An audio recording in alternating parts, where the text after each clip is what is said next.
तो टॉपिक का नाम है हमारा कोनिकल पेंडुलम। ठीक है बेटा, तो चलिए स्टार्ट करते हैं हम अपना टॉपिक कोनिकल पेंडुलम। क्या दिया हुआ है? A simple pendulum which is given such a motion that bob describe a horizontal circle and the string describe a cone is called as conical pendulum। मतलब कोनिकल पेंडुलम जो है एक simple pendulum होता है। क्या है? कोनिकल पेंडुलम जो है ये बेसिकली एक सिंपल पेंडुलम होता है जहां पर यहाँ पर ये जो बॉब है ना बेटा, इस बॉब का क्या होता है? मोशन होता है। और वो जो बॉब जो है ये डिस्क्राइब करता है हॉरिजॉन्टल सर्कल को, है ना। और वहाँ पर जो स्ट्रिंग है वो डिस्क्राइब करता है कोन को। ऐसे सिंपल पेंडुलम को हम कोनिकल पेंडुलम कहते हैं। ठीक है, हमें यहाँ पर ये मान लो कि ये मैंने स्ट्रिंग ले लिया। ठीक है, अब मैंने यहाँ पर जो है ये बॉब को लटका के रखा। ये जो दिख रहा है आपको ये है बॉब। ठीक है, अब ये बॉब क्या करेगा? इस बॉब का होगा मोशन। ठीक है, बॉब का क्या होगा? मोशन। अब ये जब बॉब का मोशन होगा तो ये बॉब ऐसा कुछ घूमेगा, ऐसा कुछ घूमेगा। तो यहाँ पर बेसिकली आप देखोगे तो ये जो बॉब जो है एक हॉरिजॉन्टल सर्कल का फॉर्मेशन कर रहा है। देखो किसको डिस्क्राइब कर रहा है? ये हॉरिजॉन्टल सर्कल। कौन सा? हॉरिजॉन्टल सर्कल को ये क्या कर रहा है? ये फॉर्म कर रहा है। और इसकी जो स्ट्रिंग है, ये जो आपको जो इसकी स्ट्रिंग जो दिख रही है ना, ये स्ट्रिंग क्या डिस्क्राइब कर रहा है? कोन को डिस्क्राइब कर रहा है। किसको? कोन को डिस्क्राइब करता है। ऐसे सिंपल पेंडुलम को हम कोनिकल पेंडुलम के नाम से जानते हैं। ठीक है, देखो फिगर में आपको दिखा रहा है, figure show the vertical section of a conical pendulum having Bob of mass m and string of length l। आपको जो फिगर जो दिखाई दे रहा है ये है हमारे कोनिकल पेंडुलम का वर्टिकल सेक्शन। कोनिकल पेंडुलम, ये जो कोनिकल पेंडुलम आपको दिख रहा है, इस कोनिकल पेंडुलम का क्या है? ये है वर्टिकल सेक्शन। कौन सा? वर्टिकल सेक्शन, है ना। और इस बॉब का जो है बेसिकली क्या है? एक मास है, उसे हम स्मॉल m से डिनोट कर रहे हैं। ठीक है, और जो स्ट्रिंग है उस स्ट्रिंग की लेंथ क्या है? उस स्ट्रिंग की लेंथ है l। बात समझ में आ रही है बेटा? तो जो आपको फिगर जो दिखाई दे रहा है ये फिगर का कोनिकल पेंडुलम का वर्टिकल सेक्शन है, जिसका जो बॉब का जो मास है वो बॉब का मास जो है वो क्या है? m है। और उसकी जो लेंथ है वो लेंथ l है। ठीक है, फिर in a given position b the forces acting on the bob R. अब बेसिकली आप देखोगे ये जो पॉइंट बी जो दिख रहा है, ये जो आपको जो पॉइंट बी दिख रहा है, ये पॉइंट बी पे दो टाइप के फोर्स ऐड कर रहा है। अब ये कौन से ऐसे फोर्स है जो दो टाइप के फोर्स यहाँ पर ऐड कर रहा है? सबसे पहला जो फोर्स है वो है वेट mg। कौन सा? Weight mg। अगर आप अच्छे से देखोगे तो वेट mg जो है ये वर्टिकली डाउनवर्ड है। देखो इसका जो एरो जो दिखाई दे रहा है ये कैसा है? ये है वर्टिकल डाउनवर्ड। ठीक है ना। और दूसरा फोर्स है ये T0। देखो ये T0 ऐसा जा रहा है, देखो ये अपवर्ड ऐसा कुछ जा रहा है। तो दूसरा फोर्स है T0। और ये जो T0 जो है ये टेंशन की वजह से आता है। जो स्ट्रिंग है ना, इस स्ट्रिंग में टेंशन को डेवलप होने की वजह से ये जो फोर्स है ये डेवलप होता है। ठीक है, तो क्या बोले हमने भाई? यहाँ पर जो इस बॉब की जो पोजीशन बी है, इस बॉब की पोजीशन बी पे दो टाइप के फोर्स जो है वो एक्ट हो रहे हैं। पहला तो वेट जो फोर्स है वो वेट mg है जो कि वर्टिकली डाउनवर्ड रहता है। और दूसरा जो फोर्स T0 है जो कि टेंशन के वजह से आ रहा है। और टेंशन किस में बन रहा है? ये स्ट्रिंग के अंदर जो है वो टेंशन बन रहा है। देखो पहला जो इन अ गिवन पोजीशन बी में टू टाइप के फोर्स जो है वो ऐड कर रहा है बॉब के अंदर। ठीक है, सबसे पहला है वेट mg, है ना। और डायरेक्ट कैसा? ये वर्टिकली डाउनवर्ड है। ठीक है, और दूसरा फोर्स जो है वो T0 जो है वो किसकी वजह से आ रहा है? टेंशन। और टेंशन किस में आ रहा है? स्ट्रिंग में। तो स्ट्रिंग में टेंशन आने की वजह से ये फोर्स T0 जो है ये डेवलप हो रहा है। ठीक है, अब यहाँ पर देखो, यहाँ पर बन रहा है थीटा। क्या बन रहा है यहाँ पर? थीटा भी द एंगल, है ना। और ये किसके द्वारा थीटा एंगल बना जा रहा है? ये स्ट्रिंग के द्वारा, है ना। ये स्ट्रिंग के वजह से ये जो एंगल जो है वो थीटा जो है वो डेवलप हो रहा है ना। तो मान लेते हैं कि थीटा जो है एक एंगल है जो किसके द्वारा मेड हुआ है, किस द्वारा बना हुआ है? ये स्ट्रिंग के द्वारा बना हुआ है। ठीक है, अब बेसिकली क्या है यहाँ पर? तो ये जो फोर्स T0 जो है जो कि टेंशन डेवलप हो रहा है स्ट्रिंग के अंदर, तो ये दो वर्टिकल कंपोनेंट में ये जो है ये रिजॉल्व होगा, दो कंपोनेंट में ये रिजॉल्व होगा, है ना। ये जो आपको मैं अगर यहाँ पर बना के दिखाऊँ, ये जो इस टाइप का जो आपको T0 जो है, ये जो T0 जो वर्टिकली देखो ये वाला, ये इसकी मैं बात कर रहा हूँ। यहाँ पर देखोगे तो ये दो कंपोनेंट में रिजॉल्व होगा। कितने कंपोनेंट में? दो कंपोनेंट में रिजॉल्व होगा। सबसे पहला तो एक वर्टिकली अपवर्ड और दूसरा एक हॉरिजॉन्टल।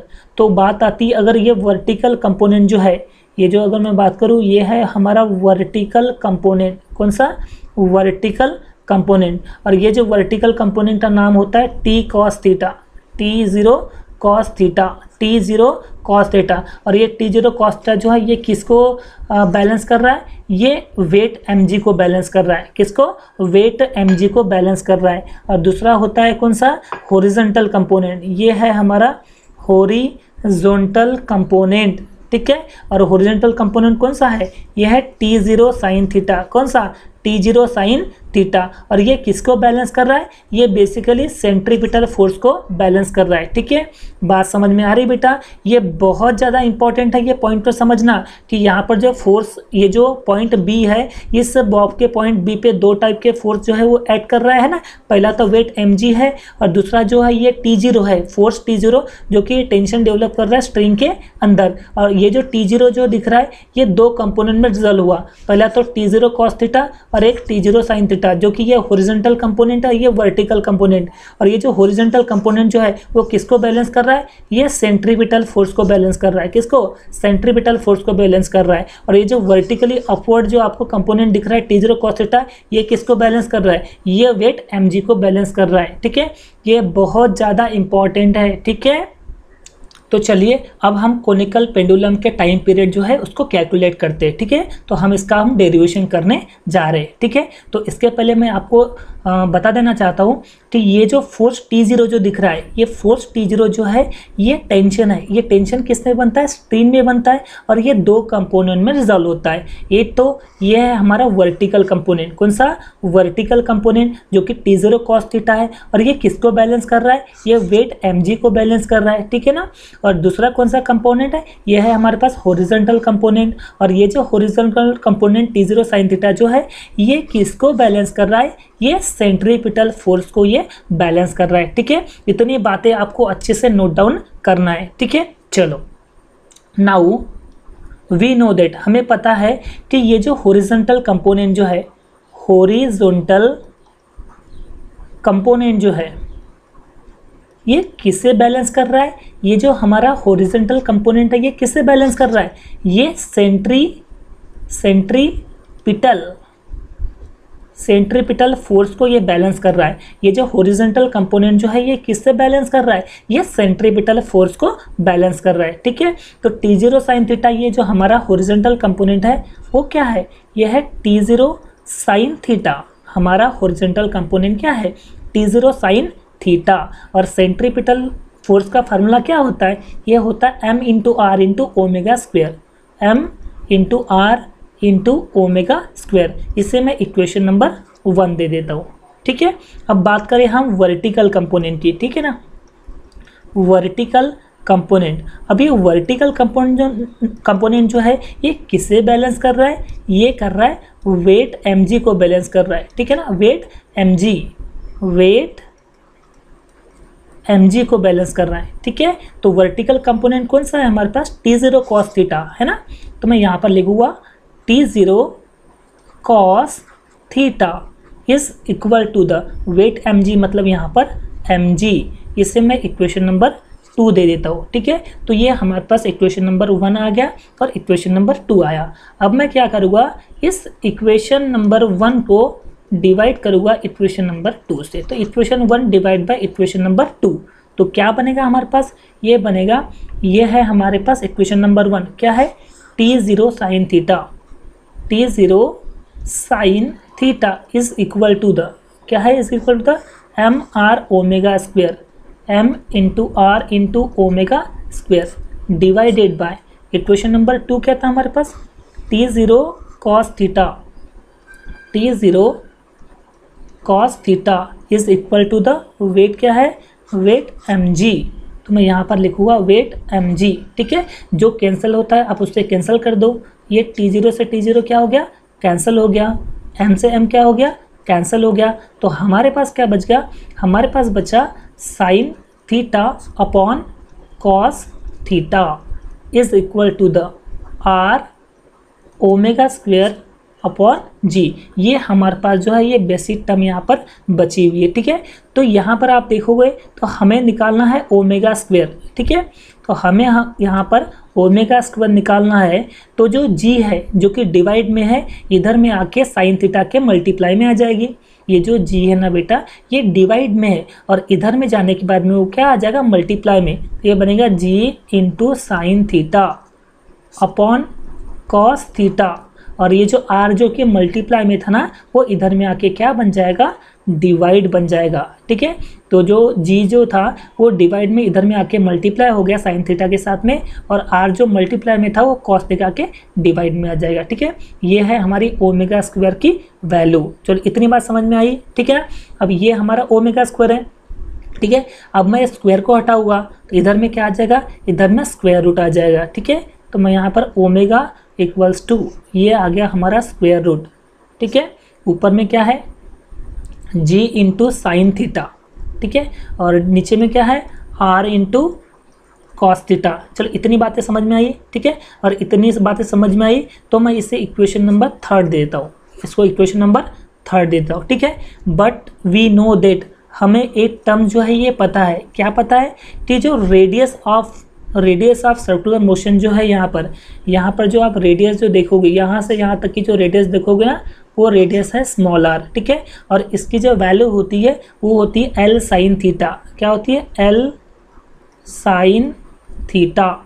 और जहाँ पर जो आर है, इस आर को अपन क्या कहते हैं, radius of circular motion, radius of circular motion. इस सर्कुलर मोशन की ये रेडियस जो है ये फॉर्म कर रहा है। तो आर इक्वल्स टू क्या हो गया, एल साइन थीटा, ठीक है। अब इस आर की वैल्यू जो है ना, इस इक्वेशन नंबर 3 में मैं यहाँ पर पुट कर दूंगा, ठीक है।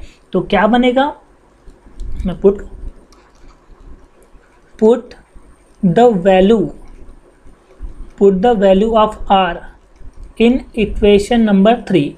तो मैं क्या कर रहा हूँ, इक्वेशन, ये जो आर की जो वैल्यू है, मैं इक्वेशन नंबर 3 में क्या कर रहा हूँ, पुट कर रहा हूँ, ठीक है। तो क्या बनेगा, इक्वेशन हमारे पास कुछ ऐसा बनेगा, omega is equal to the क्या दिया हुआ है, अंडर रूट। तो यहाँ पर आ जाएगा अंडर रूट, ठीक है। फिर क्या बचा हुआ है हमारे पास, लिखा हुआ है जी साइन थीटा। तो मैं यहाँ पर लिखूंगा जी साइन थीटा डिवाइड बाय, क्या दिया हुआ है डिवाइड में, आर कॉस थीटा। और इस आर के जगह मैं क्या पुट करूँगा, एल साइन थीटा मैं यहाँ पर पुट करूँगा। तो मैं यहाँ पर लिखूँगा एल साइन थीटा, और पहले का यहाँ पर क्या है, ऑलरेडी कॉस थीटा है, देखो ये कॉस थीटा है, तो मैं यहाँ पर एज इट इज क्या लिखूँगा, कॉस थीटा, ठीक है। ये हमारे पास वैल्यू पुट करने के बाद में आगे, अब यहाँ पर आप अच्छे से देखोगे ना, तो साइन थीटा से साइन थीटा क्या हो जाएगा, कैंसिल हो जाएगा। तो फिर हमारे पास क्या बचा, ऊपर में बचा जी, ठीक है, और नीचे में क्या बचा, एल कॉस थीटा। ये टर्म जो है ये हमारे पास बची हुई है, ठीक है। ये है हमारे पास ओमेगा की वैल्यू, इसे मैं इक्वेशन नंबर 4 दे देता हूँ, ठीक है। अब आपको पता होगा, बट वी नो दैट, जैसा कि हम जानते हैं, क्या जानते हैं, कि ओमेगा जो होता है, इस ओमेगा का फार्मूला होता है क्या, 2 पाई अपॉन टी। क्या होता है, 2 पाई अपॉन टी। ये ओमेगा जो है, अगर मैं फ्रीक्वेंसी की बात करूँ तो omega equals to 2 pi into N बनेगा, और टाइम पीरियड के फॉर्म में बनाना है तो omega equals to 2 pi upon T बनेगा, ठीक है। तो ये आपको फार्मूला जो है ये अच्छे से याद रखना है कि ओमेगा जो है ये 2 पाई अपॉन टी इसका फार्मूला होता है, ठीक है। तो मैं पुट कर देता हूँ, ठीक है, put the value of omega in equation 4, ठीक है। तो मैं इस ओमेगा की वैल्यू इक्वेशन नंबर 4 में पुट कर देता हूँ। तो क्या बनेगा हमारे पास, तो बेसिकली जो ओमेगा है, इस ओमेगा के जगह मैं रखूँगा 2 pi upon T, therefore 2 pi upon T, ठीक है। इस ओमेगा के जगह मैंने क्या रख दिया, मैंने रख दिया omega equals to 2 pi upon T रख दिया। बाकी ये जो वैल्यू है ये तो जैसी के वैसे रहेंगी, ठीक है।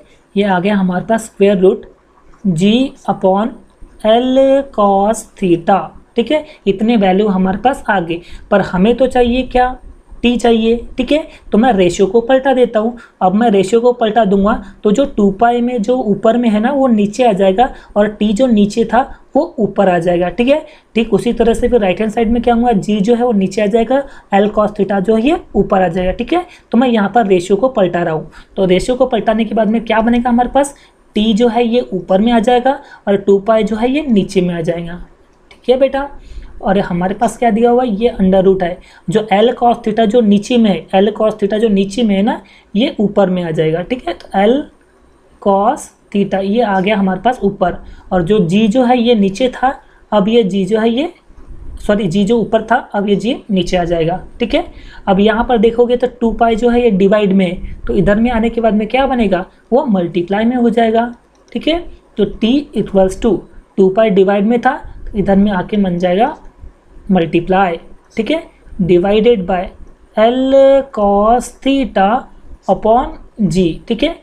तो ये है हमारा formula time period of conical pendulum, ठीक है, time period of conical pendulum, ये हमारे पास फार्मूला आ गया, ठीक है। तो आपको अच्छे से न्यूमेरिकल के लिए याद रखना है कि जो कोनिकल पेंडुलम का जो टाइम पीरियड है वो कितना होता है, time period T equals to 2 pi under root L cos theta upon G, L cos theta upon G. अगर टाइम पीरियड आप कोनिकल पेंडुलम निकालने के लिए बोला तो आपको इस इक्वेशन नंबर 5 तक के निकालना है, ठीक है। और कभी अगर आपको उस कोनिकल पेंडुलम की फ्रीक्वेंसी निकालने के लिए अगर बोला, कोनिकल पेंडुलम की फ्रीक्वेंसी निकालने के लिए बोला तो आपको आगे जो है इस डेरिवेशन को प्रोसीड करना पड़ेगा।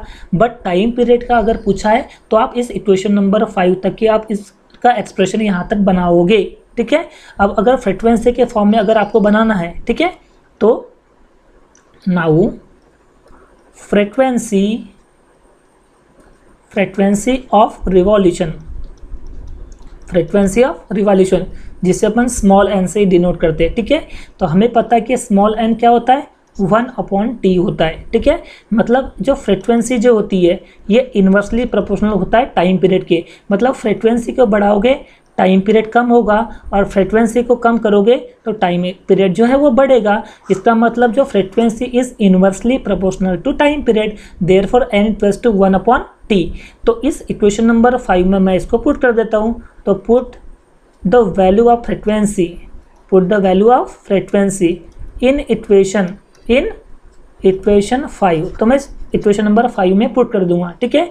तो हमारे पास इक्वेशन नंबर 5 क्या बनेगा, तो कुछ इस तरह से बनेगा। t के जगह क्या आ जाएगा, t के जगह ये जो t जो दिख रहा है आपको, इस t के जगह क्या आ जाएगा बेटा, बेसिकली इस t के जगह आ जाएगा 1/n, देख रहे हो आप, 1/n कर दो पुट। देखो n इक्वल्स टू क्या होता है 1/t, n इक्वल्स टू क्या होता है 1/t। तो अगर आप यहाँ से t निकालोगे तो क्या बनेगा 1/n नहीं हो जाएगा बेटा, बिल्कुल होगा। t इक्वल्स टू क्या है 1/n, जब n इक्वल्स टू 1/t होता है तो t इक्वल्स टू 1/n हो सकता है ना। तो इस t के जगह में 1/n की वैल्यू यहाँ पे पुट कर देता हूँ, ठीक है। तो ये हो जाएगा 1/n इक्वल्स टू, ठीक है, 1/n इक्वल्स टू, ठीक है। यहाँ पर इज इक्वल टू द 2 पाई है ना, ये आ जाएगा हमारे पास 2 पाई। फिर ये अंडर रूट में क्या दिया हुआ है, अंडर रूट में दिया है एल कॉस थीटा अपॉन जी, क्या दिया हुआ है L cos theta upon G, ये दिया हुआ है, ठीक है। पर हमें 1/n थोड़ी चाहिए, हमें तो n चाहिए। तो मैं फिर से रेशियो पलटा दूंगा, ठीक है। तो रेशियो पलटने के बाद में n जो डिवाइड में था अब वो मल्टीप्लाई में आ जाएगा, ठीक है। और 2 पाई जो मल्टीप्लाई में था वो डिवाइड में आ जाएगा, ठीक है। और g डिवाइड में था ये ऊपर में आ जाएगा बेटा, एल कॉस थीटा ऊपर में था तो ये नीचे में आ जाएगा, ठीक है। तो ये हो गया हमारा फ्रीक्वेंसी का डेरिवेशन, क्या आ गया n equals to 1/2 pi under root G L cos theta, G upon L cos theta. तो ये है फ्रीक्वेंसी, ठीक है। तो अगर आपको फ्रीक्वेंसी का पूछा तो इक्वेशन नंबर 6 तक के बनाओगे आप, और अगर आपको टाइम पीरियड तक के बोला तो इक्वेशन नंबर 5 तक के आप यहाँ पर बनाओगे, ठीक है।